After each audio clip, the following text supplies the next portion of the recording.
Recently, I began to phase out of that and start to work for a company called KIND, which produces nuclear electronics.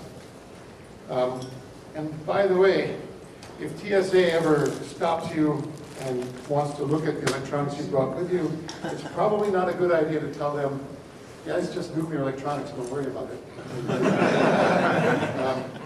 Okay, so what are we going to talk about? You stepped on the power. I stepped on the power. So now I have to do a song in advance while the power comes back on the projector. Do I need to turn the light back on?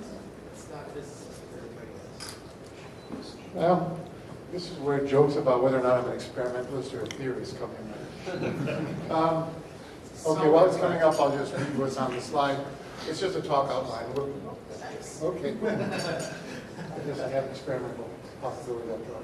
I'm going to talk about why would I want to build a digital oscilloscope at all. I mean, I could go out to Hewlett-Packard or LaCroix and buy some perfectly good digital scopes. Some of them have web servers in them, so I can stick them in our radiation vaults and still look at what's going on. Why would I want to do this? Then I'll talk about how the work has been organized, and then, with any luck, I'll do a demonstration, and hopefully that will even work. Okay, so to do this, I did lie a little bit when I said I wouldn't talk about nuclear physics. I'll say something about how we used to digitize data in nuclear physics experiments. What we used to do is have some detector that would produce some signals. There'd be a bunch of signal conditioning, a branch here between signal conditioning and the digital part of the world, where a discriminator would make a logic pulse, and then you have some trigger logic which would decide whether or not the event from this detector along with the other detectors was something useful to accept. And then all of this would go into some feature digitizer. By feature digitizer, I mean that the digitizer would look at that waveform, do some analog analysis, and give you something like the peak height, or the area, the amount of current under the peak, or give you some information about the timing of this signal relative to the trigger. The timing of the peak relative to the trigger. We did that because at the time, that's what electronics that handled this kind of signal, these kinds of signal characteristics could do. There's problems with that. There's a lot of analog electronics, which is all temperature sensitive. They're sensitive to component tolerance. We're talking about signals that are maybe millivolts or microvolts big with nanosecond rise time. So there's a lot of noise that you have to worry about as well. They're high component counts. It's tough to get your response on this thing. Furthermore, the signal conditioning section often warps your signal a little bit too.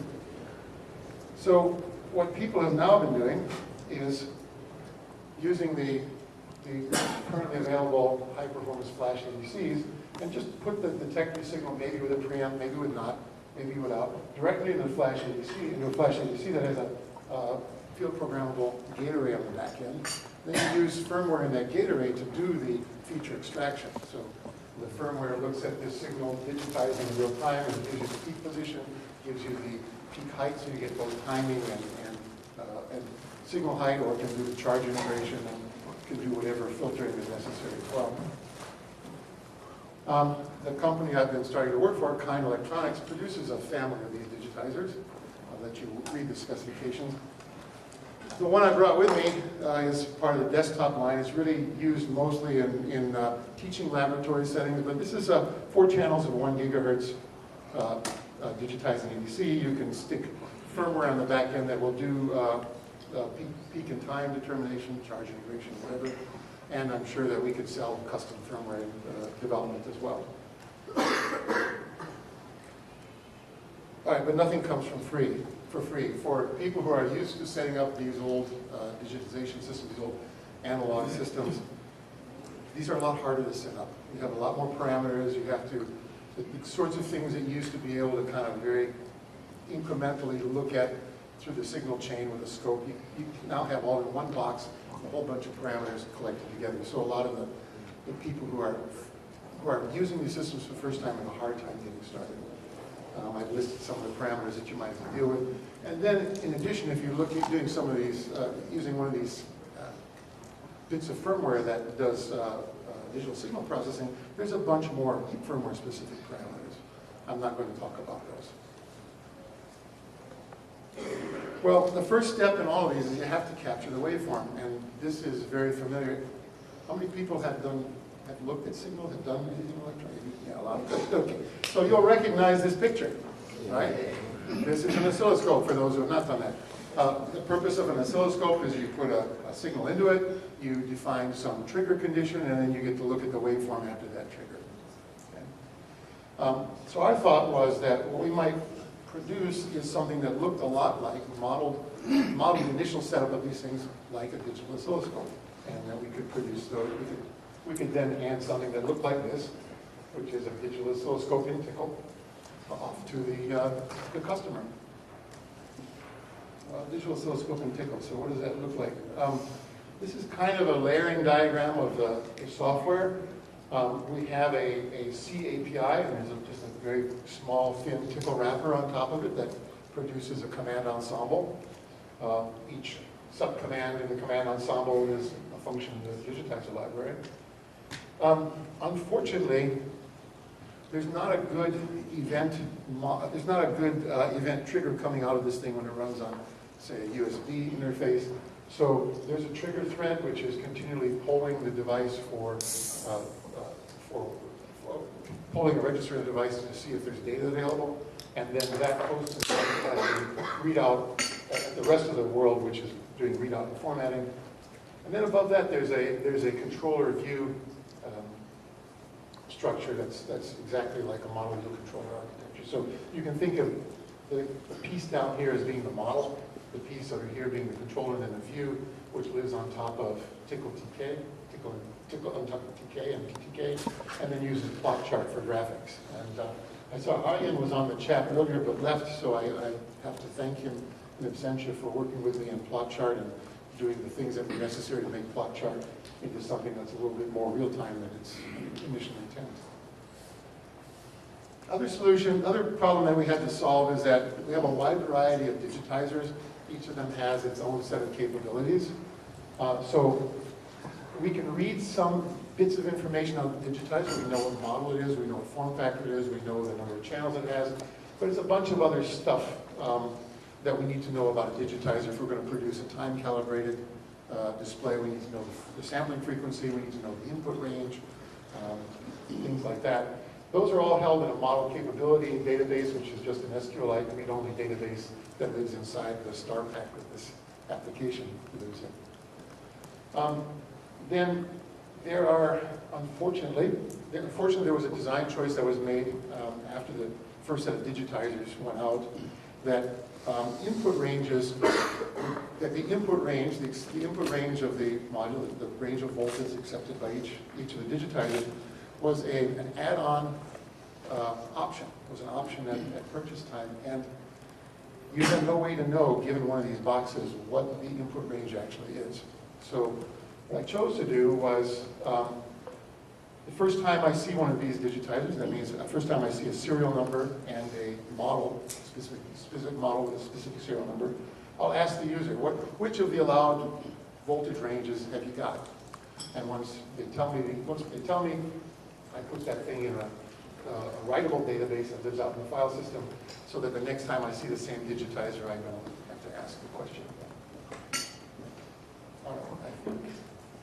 All right, so I want to show you what this thing looks like and that it actually sort of works. So I brought with me a detector, which is actually a signal source. It runs on a battery, very nice, very portable. In the nuclear physics world, we call these things a pocket pulsar for obvious reasons. It produces a signal that's, I think, about 0.5 volt, a few nanoseconds of rise time, about 10 nanoseconds across. Let me start this thing going. Okay, another feature of this beast is that people who are new to this don't really have a good idea about how to even set this up. We get new graduate students and they don't know what a scope is. So the first thing you have this little guide that says first thing you might want to do is adjust the baseline, which might mean adjusting the DC offset. Then you might adjust the trigger level. Does this thing stop pulling? It looks like it is pulling. The question is it stopped updating? Now I may be in the demo hell here. Let's see, is anything about it? That's all right, but I don't see. what I'm not seeing is my waveform updating. And put a signal in and see if it'll update on the hardware trigger.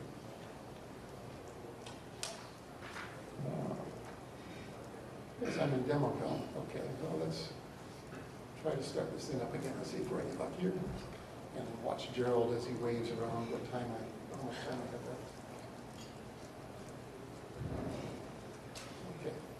So the first thing you might want to do is select the set of channels you want to display. What is going to be the trigger. You start taking data. There we go, that's better. You might have to, there's a DC offset off on the signal. You can adjust the DC offset, or you can tell the device, hey, just try to center the waveform. Just try to center the input.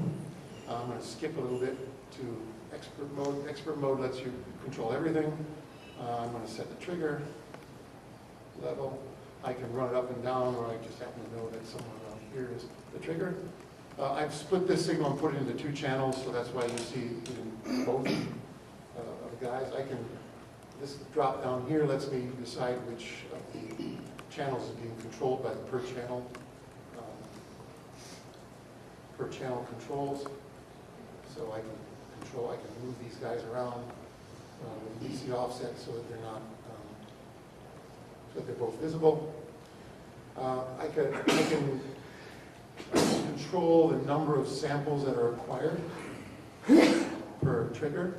I can also, because the way these things work is they're continuously digitizing into a circular buffer, you can control where the trigger actually lives in the chunk of the waveform that you actually read out.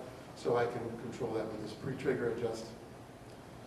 It's hard to see what's going on in this picture, so you can also pull a region of interest up and expand it. The expansion is a stack, so I can expand again. And then I can also go back down the expansion stack, or just go back to the full scale. One thing you may have noticed when I expanded this is that the trigger is jittering in time. This is not what you'd expect to see in a typical scope. What's going on there is that the trigger location determination is done by the FPGA based on which sample crosses the trigger threshold. But that is fed back into the logic FPGA and is clocked in on that much slower cycle. So there's jitter as a result of the difference between the 1 gigahertz sampling time and the much slower FPGA time. You can software stabilize that. You know where it should live because you know where you set the pre-trigger. So you can, oops, that's a little too much. You can do a software stabilization of that to make it look a little bit more like a real scope.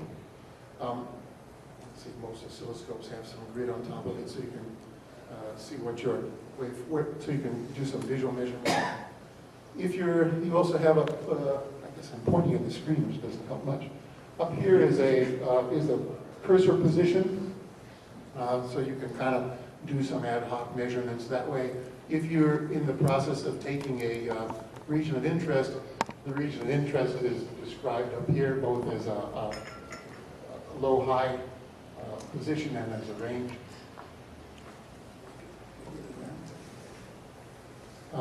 You can also tell the beast to do a coordinate transformation so that now this thing is in nanoseconds and millivolts. Nanoseconds the same because it's a 1 gigahertz scope, so that's one sample per nanosecond. And then this is a half a volt range input, so there is a difference between the millivolts and sample values. And that was it. Sorry, no climax, no firework. Any questions? Yeah. How do I get the data out? Yes, you can. Actually, yes, you can. There's that's a piece that's still a little bit under development. There's a save text and save binary in the file menu. Right now, we're saving in an XML format in text form. Binary, I'm thinking I'll probably, so one of the desires is also to continuously save the waveform. So you're taking data, you want to save all the waveforms and then be able to step through and play the thing back. So for that, I'm thinking that we'll probably be saving binary to an SQLite database because then I can say, here's I can randomly choose a waveform to pull back in. Yeah. Any plans to integrate spectrum plots or other sorts of analysis? Yes, but that will probably wait until we add support for the various firmware that make it more interesting. So what you might want to, I mean, there may be the ability to stop the thing and do a fast Fourier transform so you can look at the power spectrum, but most of the nuclear guys are more interested in saying, I'd like a spectrum of the, I like the spectrum of the peak height, or spectrum of the integrated charge as you plug this thing into a real detector. So probably that will wait for the for this thing to support firmware that does charge integration and another and peak height determination. What's the underlying widget there? Is that your own? This is a canvas with plot chart running the graphics. Plot chart is mostly was intended for non-interactive graphics, and so while it's pretty easy to just replace the plot values, if you do rescaling, I find you often have to. You're just better off regenerating the plot. So there's a SNIT mega widget that wraps that just can accept plots or changes in the characteristics of the plot, and then we'll just go and decide whether or not it needs to regenerate the plot from scratch or just change it. Yeah. How many canvas items are being displayed there, and how frequently are you refreshing those? It looks like a lot. So I honestly don't know what plot chart does. The only thing that's truly being refreshed are these guys here. I did a little bit of a test because I wasn't convinced I could use plot chart. Plot chart's a pure Tickle plotting package. I wasn't convinced I'd have the rate I needed for plot chart. So I did a little test where I stored a sine wave and a triangle wave, and then I just would randomize the phase and plot it. And I wanted to see how quickly I could do it. It turned out I could get about 100 or 200 refreshes. And since a typical display is refreshing with 60, 75 hertz, that's really all you need. You can't really show all of these. You can't really just update and refresh and show all the waveforms unless you. And this is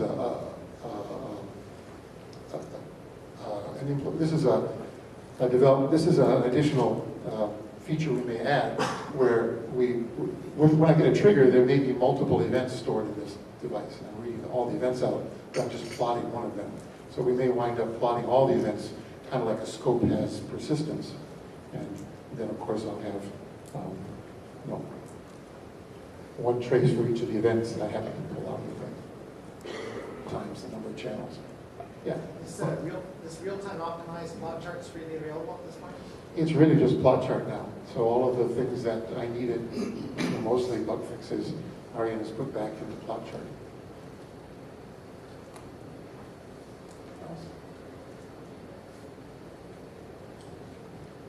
Cool.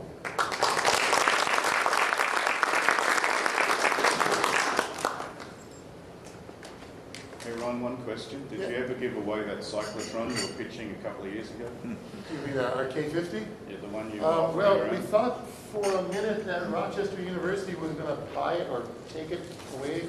They had a copy of our K50,